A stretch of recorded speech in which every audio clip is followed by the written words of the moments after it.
மிதுனம் பாருங்க, மிதுன எல்லையில்லாத மகத்துவம். ஆனா நல்லா கேட்கிறாங்க.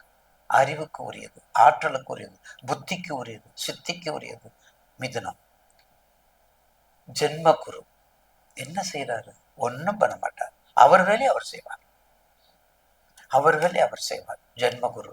அப்ப நிச்சயமாக பக்திகள் சேனலுக்கு மிதுன ராசி நேயர்களுக்கு இந்த 1/1/2026 பக்திகள் சேனல் சார்பாக மிதுன ராசிக்கு கண்டிப்பாக ஒரு சிறப்பான ஆண்டாக இருக்கும். ஜென்ம குருங்கிறது ஒரு 6 மாசம் முதல் சுற்று. ஏன்னா குரு முதல்ல 6 மாசம் ஜனவரில இருந்து மே மாசம் வரையும் இருக்கிறாரு. அப்ப ஜென்ம குரு. அடுத்த கடகத்துக்கு உச்சம் வர்றாரு. உங்க ராசிக்கு 2ல ஒரு 3 மாசம். அடுத்தது சிம்மத்துக்கு. அப்ப 3 ராசியும் கலந்து 3 ராசியும் ஆலோசித்து வர்றாரு. அப்ப 3 ராசிக்கு வரும்போது ஒவ்வொன்றுக்கும் பார்வை மாறுது. நல்லா கவனிங்க. அப்ப மிதனத்துக்கு வரும்போது என்ன பண்றது? தனுசு 7ஆம் பார்வை பார்க்கிறாரு. அடுத்தது துலாமே 5ஆம் பார்வை பார்க்கிறாரு. அடுத்தது கும்பத்தை 9ஆம் பார்வை. அடுத்து கடகத்துக்கு வரும்போது பாருங்க மீனம் 9. அடுத்து சிம்மத்துக்கு வரும்போது பாருங்க மேசம் 9. அப்ப கிட்டத்தட்ட எல்லாத்தையுமே கவர் பண்றாங்க. இந்த வருஷத்துல எல்லாத்தையுமே நம்ம கவர் ஆயிருது. குரு எல்லாத்தையுமே கொடுத்துறாரு. குருனுடைய ஆதிக்கம் மிக ஆற்றல் அருள் தன்மை நிறைந்த ஆண்டு 2026. அதுல மிதுன ராசிக்கு 2, அடுத்த ராசிக்கு 3. ஒரு 5 மாசம் உங்க தசாபத்தியை மட்டும் கவனமா பார்த்துக்க. எங்களை திட்டி புண்ணியம் கிடையாது. எங்களை எதுக்கு திட்டுறீங்க? கமெண்ட்ஸ்ல எங்களை திட்டுறதுக்கு என்ன இருக்கு? உள்ளதை சொல்லணும். உள்ளதை சொல்லணும்னா பிரச்சனை. உங்க மிதுன ராசிக்கு மிருகசீரிசம் இருக்குது, திருவாதிரை இருக்குது, புனர்பூசம் இருக்குது. இந்த 3 நட்சத்திரங்களும் எப்படி பாருங்க. புனர்பூசம் ஜென்ம ராசி.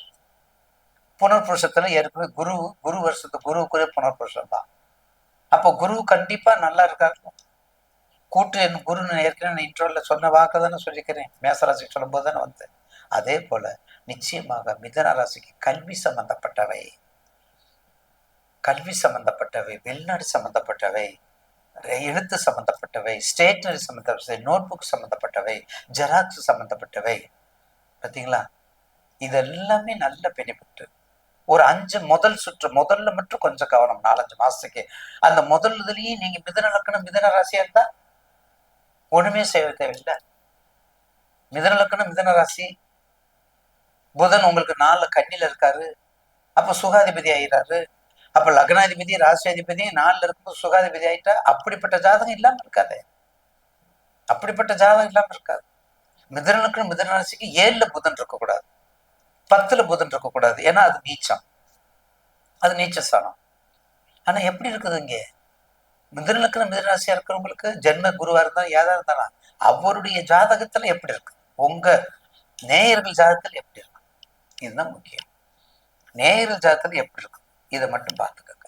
அப்ப நிச்சயமாக கல்வி சம்பந்தப்பட்ட நிறுவனங்கள் சம்பந்தப்பட்டவை, வெளிநாடு சம்பந்தப்பட்டவை, எல்லா கலைகளும் சம்பந்தப்பட்டவை, மீடியாக்கள் சம்பந்தப்பட்டவை, இம்போர்ட் எக்ஸ்போர்ட் சம்பந்தப்பட்டவை, எழுத்துத்துறை, ஏட்டுத்துறை, ஸ்டேஷனரி எல்லாமே உங்களுக்கு தான். ஆராய்ச்சி அறிவு உங்களுக்கு அதிகம்.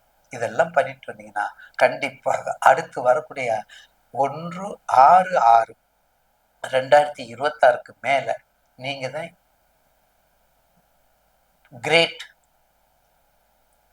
Grateful leader. நீங்க தான் 6/6/2026. ஏன்னா அந்த குரு பேச்சிலிருந்தே நீங்க சுபிட்சமா வந்துடுவீங்க. கவலையே பட வேண்டாம். எதுல கவனமா இருக்கணும்? த்ரோட் இன்ஃபெக்ஷன் மருத்துவத்தில் நரம்பு சம்பந்தப்பட்டது, பேச்சு சம்பந்தப்பட்டது. தான் உண்டு தாவேல உண்டு, நெகட்டிவ். தான் உண்டு தாவேல உண்டு, அதை மட்டும் கவனமா பாருங்க. தான் உண்டு தாவேல உண்டு, அதை மட்டும் கவனமா பார்த்துக்கிட்டீங்கன்னா கண்டிப்பாக இந்த 2026 மிக சிறப்பான ஆண்டாக உங்களுக்கு இருக்கும். ஏன்னா உங்கள் ராசிக்கு கிட்டத்தட்ட ரிஷபத்துக்கு மாதிரியே மிதுனத்திலையும் சனி கர்மாதிபதி 10ல இருக்காரு, ராகு 9ல இருக்காரு, குரு ஜென்மத்தில் இருக்கிறார். அப்புறம் என்ன உங்களுக்கு 3ல கேது, சகோதர ஸ்தானத்துல கேது. குழந்தை பாக்கியம் பயப்பட வேண்டிய அவசியம் இல்லை. அதனால நிச்சயமாக தாங்கள் இந்த 2026 உங்களுக்கு ஒரு வல்லுநராக்கக்கூடிய, அறிஞராக்கக்கூடிய ஆண்டாக மாறும் என்பதில் மாற்று கருத்து அல்ல. வழிபாடு நிச்சயமாக மிதுன ராசி நேயர்களுக்கு அதில் இருக்கக்கூடிய திருவாதிரை ஒரு முறையாவது திருக்கொள்ளிக்காடு போயிட்டு வாங்க. திருக்கொள்ளிக்காடு திருவாதிரை நட்சத்திரத்துக்குரிய திருத்தலம், அதோட சனீஸ்வரனுக்குரிய திருத்தலம், பொங்கு சனிக்குரிய திருத்தலம், ஒரு முறை சென்று வாருங்கள்.